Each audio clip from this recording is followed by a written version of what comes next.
Bienvenue dans cette saison des Gémeaux qui monte en flèche de façon hyper waouh depuis la nouvelle lune il y a quelques jours. Et j'avais envie de vous partager ce qui se passe. Nous voici à la plage et même en cette saison des Gémeaux, c'est pas facile de trouver les mots. Il y a quelque chose qui nous dit vraiment de croquer la vie à pleines dents. Et qu'on est sur Terre, pas pour une seule raison, mais pour plein de raisons. Et mon travail, moi, c'est de vous aider, de vous permettre de voir pourquoi vous êtes là.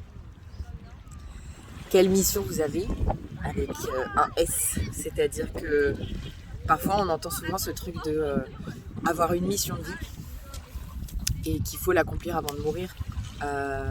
Mais les choses ne se passent pas réellement comme ça. C'est-à-dire que c'est hyper romantisé de penser comme ça. Ou ce moment où, avant notre mort, on doit accomplir telle chose. Si c'était le cas, en fait, on mourrait tranquille. Alors, on peut mourir tranquille. La vie, finalement, est d'une certaine façon un apprentissage à mourir, à ne pas avoir peur de ce qui se passe de l'autre côté. Et à trouver cette paix avant que ce moment arrive. Mais en réalité, sur la vraie histoire, cette vie dans laquelle on est, c'est rien du tout. C'est une fraction de seconde. Et dans la vie universelle, et dans notre vie personnelle, karmique et dharmique. Alors, voilà, ce mythe est du coup bien un mythe, puisque c'est pas ça y est, j'ai accompli cette mission, je le sens, je peux mourir tranquille. Non, c'est pas comme ça que ça se passe. On a plusieurs missions, on a des missions individuelles, des choses que nous on vient apprendre, on a des missions collectives, des choses qu'on vient faire pour le monde, pour les gens, pour la société, et on a des missions d'âme, c'est-à-dire des choses qui transcendent les vies. Et on va se réincarner jusqu'à ce que cette grande mission d'âme soit terminée, et cette mission d'âme passe par des missions collectives et des missions individuelles, entre autres. Voilà. Et c'est-à-dire que vous pouvez décider de vous dire ok, je dois aller là, mais en fait, je reste dans cette peur, je travaille pas ça, et du coup, je mets plus de temps à arriver là où je veux aller. Et on peut mettre une vie comme on peut en mettre 15. Attention, il y a toujours un facteur. Il y a le libre arbitre, mais en fait, le libre arbitre, il se joue sur une zone infime. C'est-à-dire que on peut parler pour certains, dans le sens, certains parleraient plutôt de déterminisme social, mais le déterminisme, il n'est pas que social. Il est social, il est génétique, il est cosmique. Pourquoi ? Parce qu'en fait, on a un design énergétique. On vient sur Terre pour quelque chose.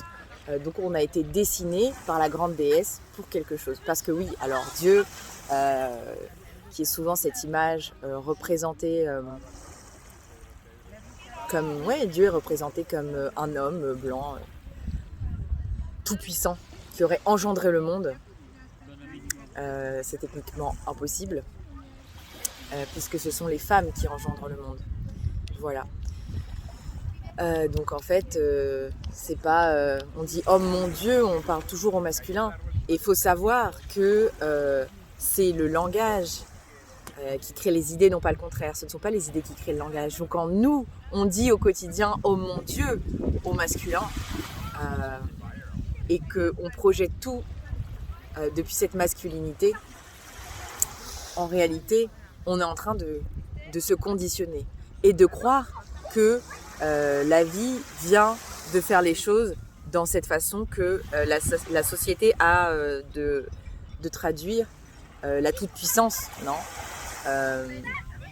La toute-puissance reliée au masculin, qui du coup n'est plus sacré, puisque le masculin sacré, c'est le masculin qui est au service du féminin, comme le féminin qui est au service du masculin, mais dans des sens en fait très très différents, et pour autant complémentaires. Voilà. Quand je dis féminin-masculin, on a tous une énergie féminine et masculine à l'intérieur de nous. qui pour moi n'est pas du tout en rapport avec le fait d'être un homme ou une femme. Voilà. C'est plutôt ensuite le monde, la société qui a décidé que voilà, ça c'est un homme, ça c'est une femme. En réalité, si on étudie un peu plus la chose, même au niveau scientifique, chromosomique, il n'y a pas deux sexes.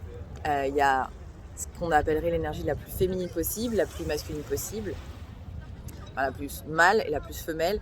Et entre les deux, il y a plein de nuances de couleurs. Parce que la vie est nuance. Mais ça, on ne nous en parle pas forcément beaucoup. Voilà. Donc je vous invite à aller vous informer de la chose. Et du coup, pour revenir à nos moutons, on a plusieurs missions. On va par exemple à un niveau individuel dire moi, mon apprentissage c'est de mettre des limites. Et on peut mettre toute une vie à mettre des limites et on peut mettre un mois. Et en parallèle, même si on met un mois, il y aura toujours ce travail de continuer à conserver ce qu'on a acquis.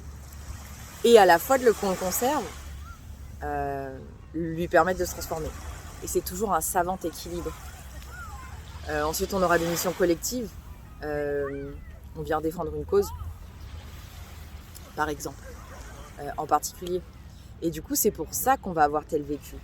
Si on a tel vécu et qu'on a vécu telle blessure, la blessure, c'est la guérison. Le problème, c'est la solution. Voilà. Donc, en fait, l'idée, c'est déjà de se faire responsable de sa vie et de se dire pourquoi je suis là. Et d'arrêter de se dire pourquoi les choses sont comme ça, mais de décider de vouloir les changer, les choses. Ceci ne veut pas dire que les injustices sociales, il faut les accepter, puisque justement, ce que je viens de vous partager, c'est qu'on vient pour changer des causes. Mais se responsabiliser dans le sens où, ok, moi j'ai vécu telle chose, je ressens telle chose, donc j'ai ce pouvoir de transcender telle autre chose et d'aider les autres à transcender telle chose. Être psychothérapeute, c'est pas avoir fait des études de psycho, c'est pas être allé à la fac et avoir fait des stats. Être psychothérapeute, c'est avoir fait soi-même sa psychothérapie.